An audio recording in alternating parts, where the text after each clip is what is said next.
पर कल हमने देखा कई लोग रथ यात्रा के समय को इंजोर्ड हुए, कई लोग, जिसका संख्या 500 से ज्यादा। और आज के दिन सुबह श्री जगन्नाथ महाप्रभु के रथ यात्रा से पहले, यानी सुबह की जो कार्यक्रम से पहले दिन 2 लोगों का मृत्यु हुआ। जगन्नाथ महाप्रभु की रथ यात्रा में 2 लोगों का मृत्यु होना ये बड़ा अच्छा संकेत नहीं, और कई सौ संख्या में लोग भी उसमें जख्म हुए और कई लोग भी मेडिकलाइजेशन हुए। ये क्यों हो रहा है? किस कारण हो रहा है? क्योंकि प्रभु ये सूचना देना चाहते हैं, अब देवी माता का संहार लीला भी मेरे क्षेत्र पर हो रहा है। माँ कालिका देवी, माँ योग माया दुर्गा देवी का संहार लीला भी मेरे क्षेत्र पर हो रहा है, क्योंकि धर्म संस्थापना समय का सारा विश्व में ये जो संकेत सारा विश्व में मानव संख्या यानी मानव के प्रति बड़ा आपत्तिकारी बनेगा, क्योंकि जगत का नाथ जगन्नाथ है, ब्रह्मांड का ठाकुर है। और जगन्नाथ क्षेत्र में ये जो अपशकुन, ये जो संकेत अघटन हुआ, ये सारा विश्व में मानव सभ्यता के लिए एक हानिकारी यानी दुखकारी समय लाने के लिए प्रमाण मिलता है। और आगे युद्ध, महामारी, रोग, विनाश, साथ ही साथ तृतीय विश्व युद्ध और पंचभूत का प्रलय का ये सूचना है। और मनुष्य लोग आगे बहुत संख्या में ऐसे आपद से मृत्यु होगा, इसका भी ये संकेत है। तो इसलिए भविष्यवाणी का शास्त्र के अनुसार जिस समय जगन्नाथ महाप्रभु के क्षेत्र से संकेत मिलेगा, तब विश्व में धर्म का रक्षा होगा और धर्म संस्थापना होगा, भक्तों का उद्धार होगा और पापियों का विनाश होगा।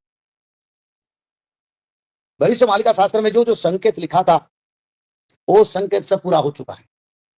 और सबसे बड़ा हम दुख प्रकाश करते हैं, जिन बड़े बड़े भक्तों का इसमें प्राण गया, उन लोगों के लिए हम दुख प्रकाश करते हैं, क्योंकि उनका तो भक्ति भाव, समर्पण और प्रभु के प्रति निष्ठा और महान पवित्र भक्त के हिसाब से उन्होंने प्रभु जी का दर्शन के लिए आए थे। पर समय का विडंबना, अभिमन्यु जैसे महावीर भी महाभारत में, और आज सुबह लोगों का मृत्यु हुआ, 2 लोगों का मृत्यु हुआ। को ये जानकारी देना चाहते हैं, आगे समय अच्छा है। श्री जगन्नाथ महाप्रभु सारा विश्व की सनातनी मानव सभ्यता को ये जानकारी देना चाहते हैं, आगे समय अच्छा नहीं है, क्योंकि मैं भक्तों का उद्धार करता हूं और ये समय उद्धार का नहीं, ये समय धरती पर धर्म का रक्षा के लिए मैं नरसिंह उद्धार हूं, यहाँ हूं, और आगे बहुत कुछ परिवर्तन होगा। ये जो 9 दिनांक रथ यात्रा चल रहा है, 9 दिन तक व्यापी, 9 दिन तक ये रथ यात्रा होगा, 9 दिन का ये रथ यात्रा होगा। आगे भी अघटन का संकेत मिलेगा, क्योंकि भविष्यवाणी में ये लिखा है, जब जगन्नाथ क्षेत्र से संकेत मिलेगा, जैसे जगन्नाथ मंदिर के नील चक्र पर गीध पक्षी बैठना, जगन्नाथ महाप्रभु के अग्निस्तंभ पर गीध पक्षी बैठना, कल्पवट का डालियां टूटना, जगन्नाथ मंदिर में और 22 पावच में भक्तों का मृत्यु होना, महाप्रसाद में हथेली में प्रभु जी कभी कभी दर्शन नहीं देना, और प्रभु जी की जो ध्वजा है वो बार बार कहीं हवा में कहीं अंतर्ध्यान हो जाना, प्रभु जी के ध्वजा को वज्रघात लगना, और जगन्नाथ मंदिर में रत्न सिंहासन पर खून का बूंद पड़ना, रत्न चंद्रमा में आग लगना, ये सब कुछ जो संकेत, ये संकेत सब हो चुका है।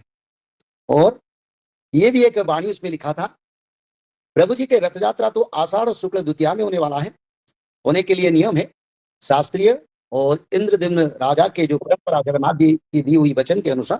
पर आजकल अन्य समय में, यानी वो समय को छोड़ के दूसरा समय में भी रथ यात्रा होगा, ये भी भविष्यवाणी का शास्त्र में लिखा था। और सबसे बड़ा बात है, इस साल से पहले पिछले साल बलभद्र महाप्रभु रथ से गिर गए थे, उससे पहले जगन्नाथ महाप्रभु गिर गए थे दूसरा साल, और इस साल ये जो संकेत है, प्रभु ये कहते हैं, आप धर्म और नीति रक्षा के लिए मैं आगे संसार में मानव सभ्यता में, सारा विश्व की मानव सभ्यता के लिए चेतावनी है, क्योंकि जगन्नाथ क्षेत्र में अगर मानव का, भक्तों का और प्रभु जी के रथ के सामने श्रद्धावाली जिसको कहते हैं, प्रभु जी का बड़ा दांड यानी बड़ा जो मैदान है जहां जगन्नाथ जी का रथ यात्रा होता है, उसी क्षेत्र को श्रद्धावाली कहते हैं, जहां देवताओं का आगमन से उस क्षेत्र में बड़ा पवित्र क्षेत्र है, उसी क्षेत्र में भक्तों का मृत्यु होना, वो भी रथ यात्रा पतित पावन यात्रा में पतितों का उद्धार और पतितों का मृत्यु अगर हो जाए, ये संकेत कहीं अच्छा नहीं है। सारा विश्व में मानव सभ्यता में बहुत सारे मानव के लिए आपद और मृत्यु का संकेत है ये। तो इसलिए इस समय एक संगीन समय है, और इस समय को हमको विनियोग करना है। अगर हमको सत्ययुग जाना है, प्रभु जी का कृपा प्राप्त करना है, तो भविष्य मालिका को अनुसरण करना जरूरी है। और सभी को मेरा निवेदन है, आप लोग त्रिकाल संध्या को पालन करें, माधव नाम भजन करें और एक अध्याय भागवत पठन करें।